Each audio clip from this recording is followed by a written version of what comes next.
Sure. So one of the games that I've been playing, and this I don't think is a new game, but I think it just came out on the PlayStation 4. I was playing on a PlayStation 5 actually, which is Formula Retro Racing, I believe it's called. This was a game that was actually had a code for this. So it's, if you go and take a look at what this is, it looks like Virtua Racing.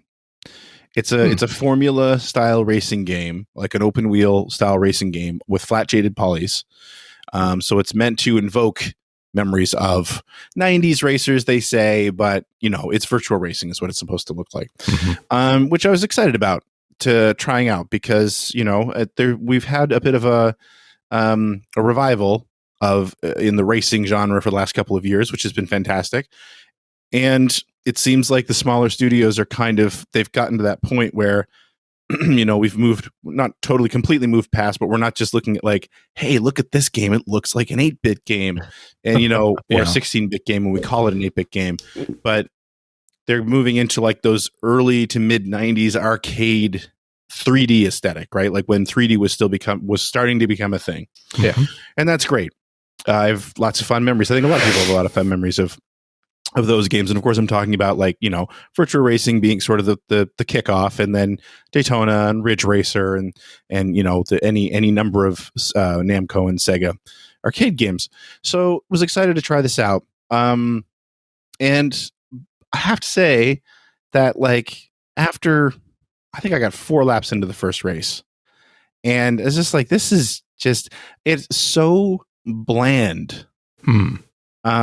They really, I feel like they really missed the mark on it, because I think maybe not with Virtual Racing, because Virtual Racing sort of got by on the fact that it was a 3D racing game, right? It didn't have it did have some personality, but it didn't have a ton, right? Like it had a few touches in it, like the pit crew that sort of falls back from the tires as you start the race. And when you went through, checkpoints, like there was no music in the game, but then you go through a checkpoint and you get one of these little short music clips that were all a little bit different. And, you had the announcer screaming out time bonus. And then of course, you had the stupid like Sega game over or get goal sort of singing bit at the end. So there was a little bit of personality there. And I think playing this, that's what it's missing. And not to mention sort of all the UX sort of upgrades that we've come to expect from racing games. I know it's supposed to look old, but it kind of plays old. And like I said, just kind of boring. Or then you look at, you move a little bit further along when you're talking about 90s arcade racers. And again, first going to Daytona and lots of little touches in Daytona as well, with as far as trackside objects go, like you had the big dinosaur fossils and the big statues of like Jeffrey and stuff like that. And again, little touches like being able to hear your crew chief telling you to go easy on the car. Or one great little touch in Daytona that I always loved was how, as you went through the race and you passed the checkpoints and the announcer told you about it, if you listen closely, and I don't know that a lot of people notice this, he gets more excited as you get further and further into the race. Like he's actually, if you listen to his voice, he does change how he's saying. I can't remember if it's time bonus or it's time extended. Like when you play the first race and it's lap by lap, when you first start, he's just saying time extended. And then as you get near the end, he goes, time extended. Like he's getting really excited near the end. So, and of course you've got the amazing music with the lyrics. This has none of that. And I'm not saying it has to be just like Sega, but they didn't do anything to give it any personality at all. Which is a real shame, because I think they had something going.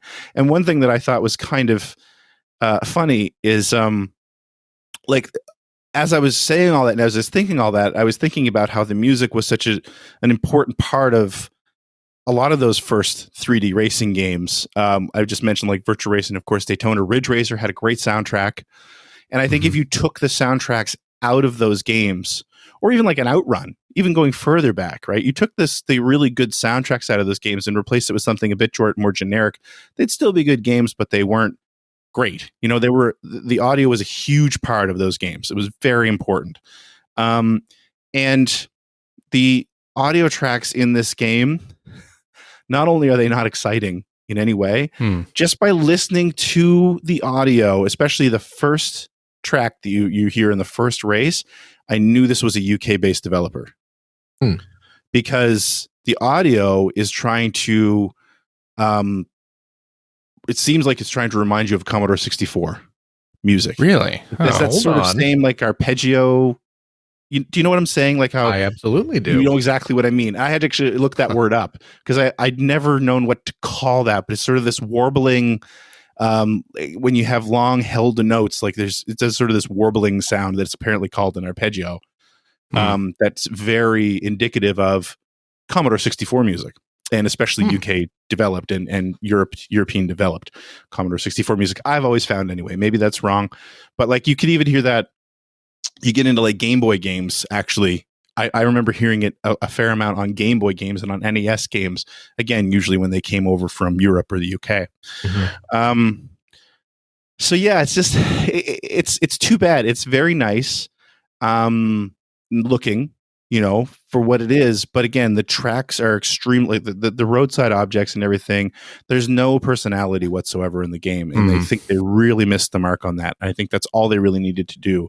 It's like, you know, even when you think about back to like Virtua Racing, where you had you know, like the bridges you had to go over in the first course, or when you had the hairpin at the end and you could see like the pirate ship and the Ferris wheel in the background, just little things like that. It has none of that. It just doesn't have anything to give it any kind of like, oh, that's cool. You know, that's kind of disappointing when something like Hotshot Racing, you remember that one from a year or two ago, that was also kind of trying to invoke that Virtua Racing Daytona style.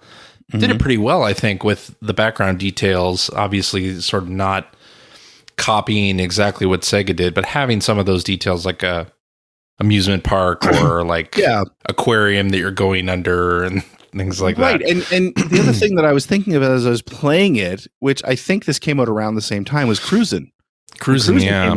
I mean, there's a game where Cruisin' Blast, where the arcade, the racing was pretty good, right?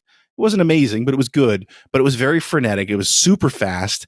And it's filled with those moments that you got with arcade racers in the 90s. Like, you know, with like a Ferris wheel rolling across the track, or you go over a jump and suddenly there's an earthquake and there's a giant rift opens underneath you, or there's like a big, you know, a plane graveyard that you're landing beside. Like there's just tons of things like that all through that game. Like that team got it.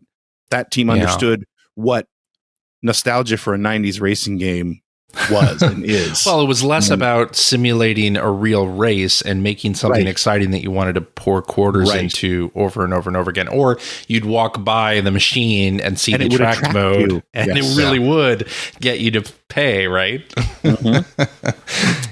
So yeah, overall not super crazy about it. It's too bad.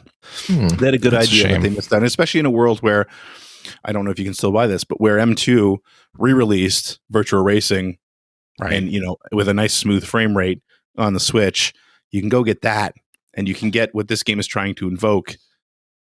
But you know, it's Virtua Racing, right? So, so anyway, there you go. Joe Baldwin in the chat says it's still available. So that, other than that, the only other thing